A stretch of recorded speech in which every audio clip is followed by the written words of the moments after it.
Eu sou Manuel Carvalho e este é o P24.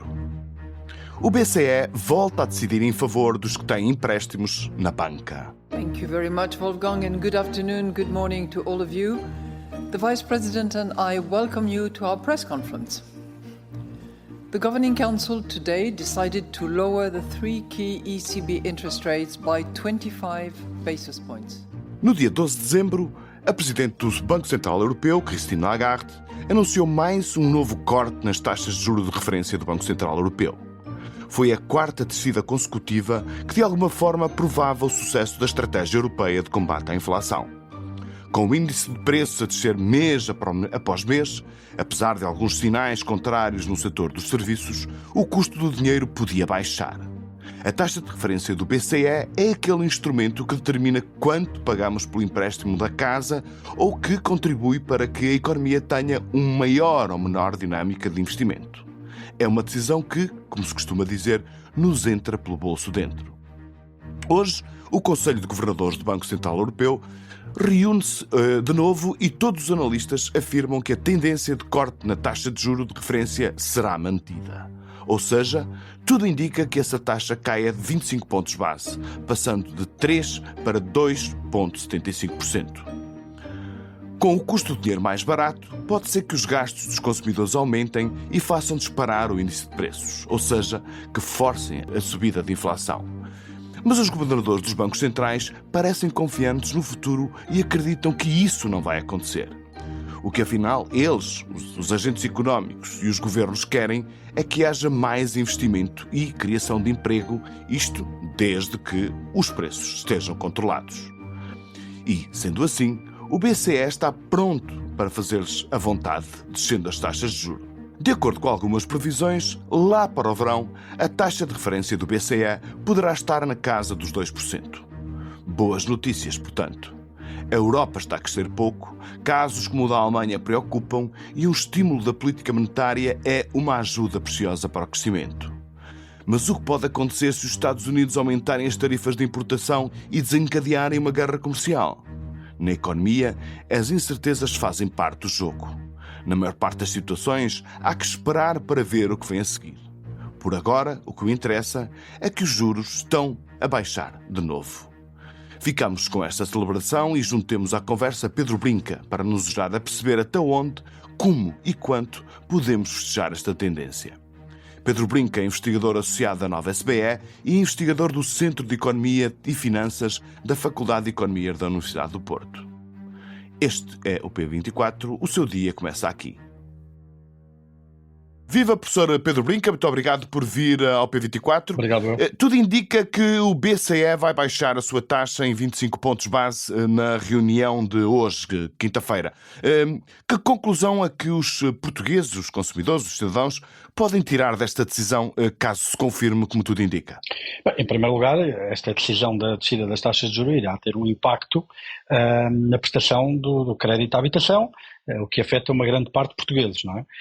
Nesse sentido, podem esperar que quando os indexantes baixarem, e esta baixa de taxas de juros se transmitir às taxas de Euribor, que são os indexantes da maioria dos contratos, e as taxas forem revistas de acordo com o prazo que está contratado, que as suas obrigações com o crédito hipotecário baixem, deixando mais dinheiro no bolso dos portugueses e obviamente, aliviando um bocadinho o cinto, desapertando um bocadinho o cinto, se puder usar estes termos.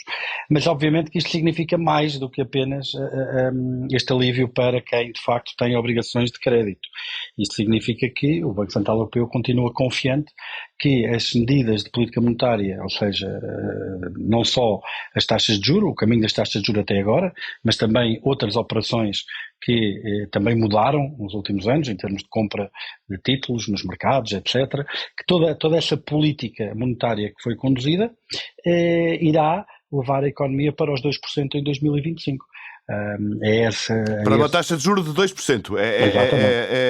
Não. Para uma inflação de 2%. A taxa de juros será aquela que tiver que ser para que a inflação se mantenha nos 2%. O Banco Central Europeu não consegue controlar simultaneamente a taxa de juro nominal e a inflação. Ela tem que escolher uma. Ou escolhe controlar a inflação ou escolhe definir a taxa de juros nominal. Mas também é verdade, como estavas a dizer, que a expectativa que essa taxa de juro nominal que será neutra, ou seja, que conduzirá a uma inflação de 2%, que é o objetivo a médio prazo do Banco Central Europeu, será também ela, por coincidência, 2%. É essa a expectativa da maioria dos analistas. E subscreve essa expectativa, portanto, isso aponta-se para que se atinjam os 2% de taxa de juros de referência do BCE por volta do verão. Acha que isso é execuível? Eu creio que sim, eu acho que é execuível.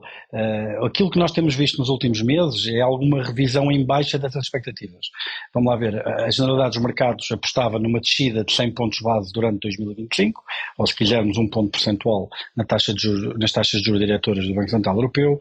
Nos últimos meses, as expectativas têm navegado mais para uma descida até aos 2% até ao verão, e que se materializaria nos tais 100 pontos base de descida para todo 2025. Agora já é antecipado que essa descida se materialize até ao verão e que depois ainda haja uma descida mais subsequente de 50 pontos base entre o verão e dezembro. Ou seja, há uma grande parte dos mercados que acha que isto é possível, que a taxa de juros diretora chega a 1,5% em dezembro de 25. Mas lá está, creio que uma boa parte também do mercado também considera que a taxa de juros neutra será nos 2%, e então essa descida não se materializar. Claro que quando nós estamos a falar de trajetórias de taxas de juros, e o próprio Lagarde diz isto repetidamente, quer dizer, isto é muito orientado para os dados. Se os dados mudarem, também mudarão estas perspectivas, nomeadamente o quê? Nomeadamente a inflação. Se a inflação não confirmar aquela trajetória de descida para 2% que é esperada, naturalmente que poderemos não observar uma descida tão pronunciada das taxas de juros. Estas expectativas relativamente quer à taxa de juros, quer à taxa de inflação, estão baseadas num cenário macroeconómico que prevê que a zona euro irá continuar a crescer abaixo daquilo que é o seu crescimento potencial, e é nesse cenário que estes cenários de taxas de juros são feitos. Mas, naturalmente, existe uma enormíssima incerteza à volta destas previsões, primeiro porque é da questão da Ucrânia. Vamos ver o que é que vai acontecer nos próximos 2-3 meses, principalmente com a primavera e a intensificação dos esforços de guerra, se ela ainda se mantiver na altura, porque é quando começa o degelo e as ofensivas terrestres se intensificam. Vamos ver o que é que vai acontecer no Médio Oriente. Vamos ver o que é que vai acontecer também, o impacto das tarifas, e vamos ver o que vai acontecer nos Estados Unidos, portanto. Exatamente, e sobretudo vamos ver o que é que vai acontecer à política do Banco da Reserva Federal norte-americana, porque muitas das medidas bandeira de Donald Trump são medidas que se prevê que possam ter um impacto grande nos custos de produção.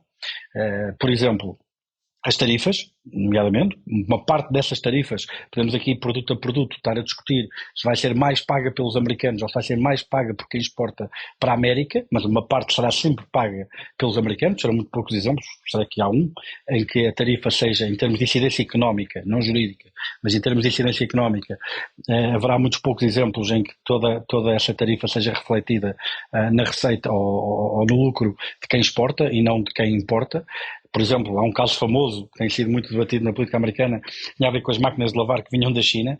Fizeram uma avaliação do primeiro mandato de Trump e descobriram que as tarifas que foram impostas sobre as máquinas de lavar refletiram-se quase a 100% no preço de venda ao público no mercado americano, ou seja, foram os americanos que as pagaram. Mas se, de facto, as tarifas aumentarem os custos, estamos a falar dos custos, os níveis de preços na Alemanha, custos de fabrico, etc.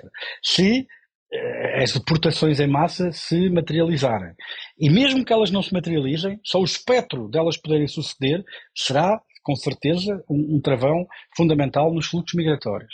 Tudo isto leva a que os custos com o trabalho também possam aumentar nos Estados Unidos. Aumentando os custos de trabalho, aumentam, obviamente, os custos de produção, aumentam o preço de venda ao consumidor, poderá a inflação... Aumenta a inflação, portanto. Exatamente, poderá a inflação não descer de acordo com aquilo que seria desejável e previsível. Se isso acontecer e se isso materializar, e assumindo que Donald Trump não põe em causa a independência do Banco da Reserva Federal, coisa que não é líquido que aconteça, porque neste momento tudo é possível do ponto de vista institucional, o Banco da Reserva Federal naturalmente não irá descer as taxas de juros, tanto como seria de esperar. Aliás, neste momento o cenário já é de um certo diferença substancial entre aquilo que são as taxas de juros na Europa e nos Estados Unidos. Porquê é que isto é importante?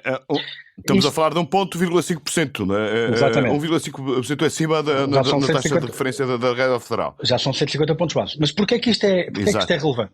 Porque se as taxas de juros forem maiores nos Estados Unidos do que na Europa, naturalmente é melhor ter o dinheiro nos Estados Unidos, porque ganha mais juros, do que tê-lo na Europa. O que é que vai acontecer? Vai acontecer que haverá maior procura de dólares e haverá menor procura de euros. Isto vai desvalorizar o euro.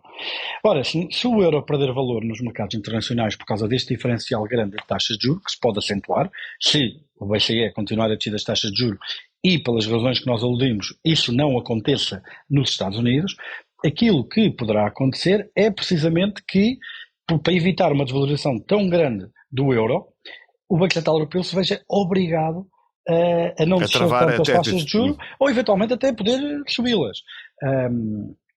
E isto é especialmente gravoso para a Europa, porquê? Porque a generalidade das matérias-primas, da energia, etc., nos mercados internacionais é cotada em dólares. Se o euro perde valor, começamos a ter inflação importada. Por isso, nós temos alguma... Vamos lá ver, o Banco Central Europeu é independente até certo ponto, não é? Mas, Pedro, deixe-me só detalhar aí um bocadinho, que parece-me que é muito importante essa questão da inflação importada.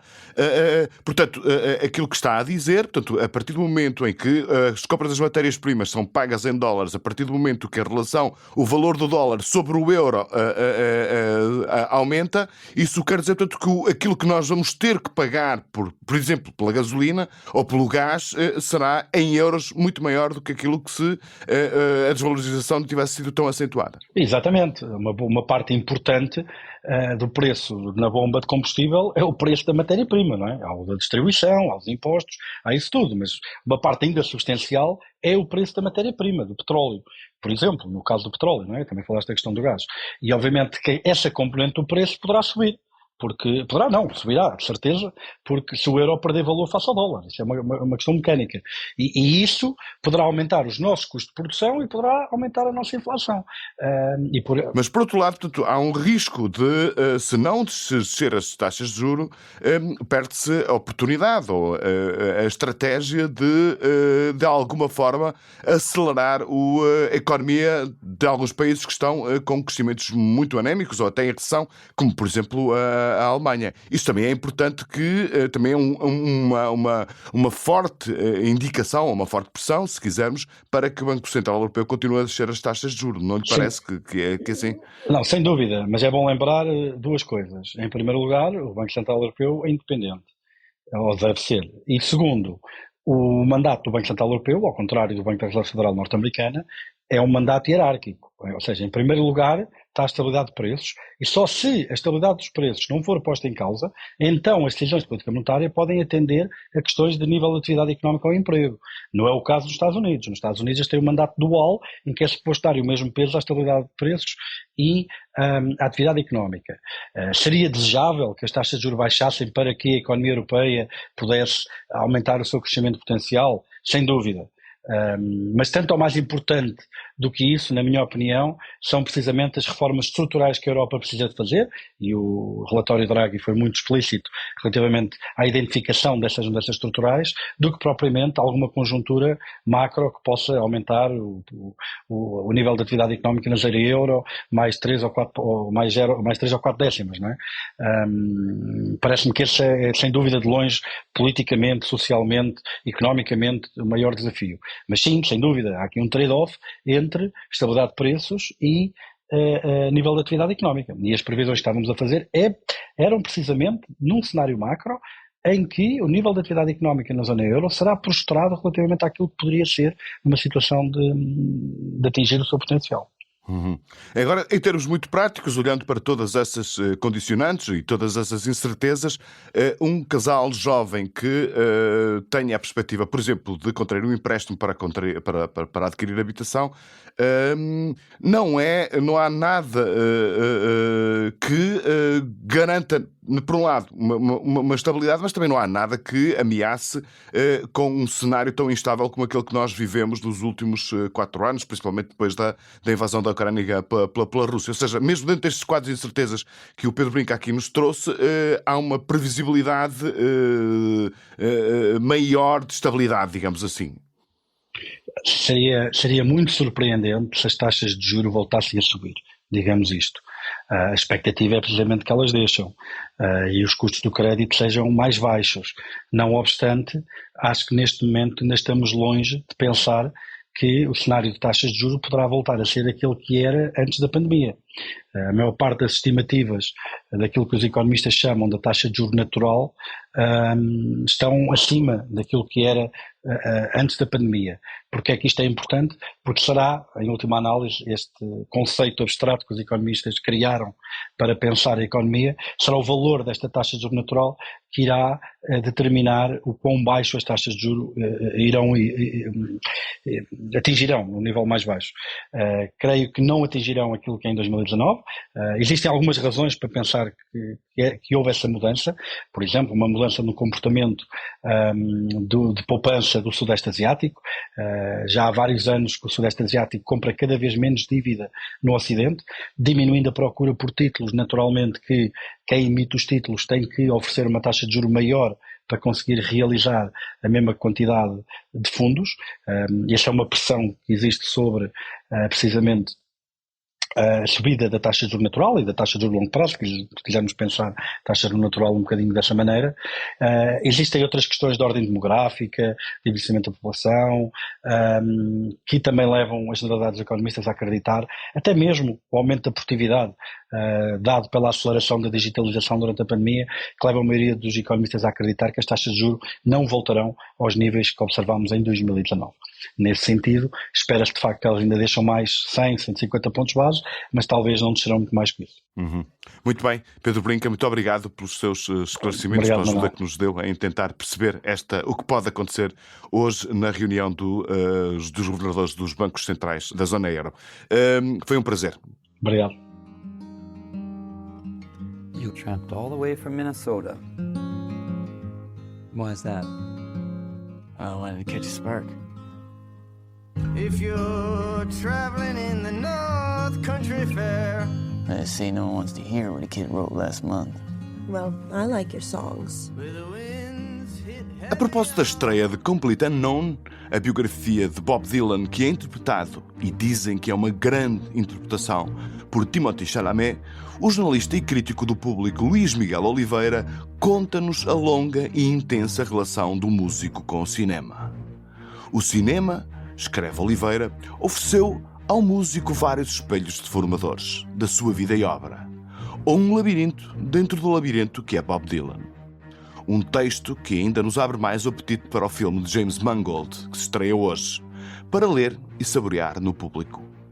O P24 regressa amanhã. Tenham um excelente dia. O P24 é um podcast do Público com música original de Ana Marques Maia. A sonoplastia deste episódio é de Nuno Coelho. O Público fica no ouvido.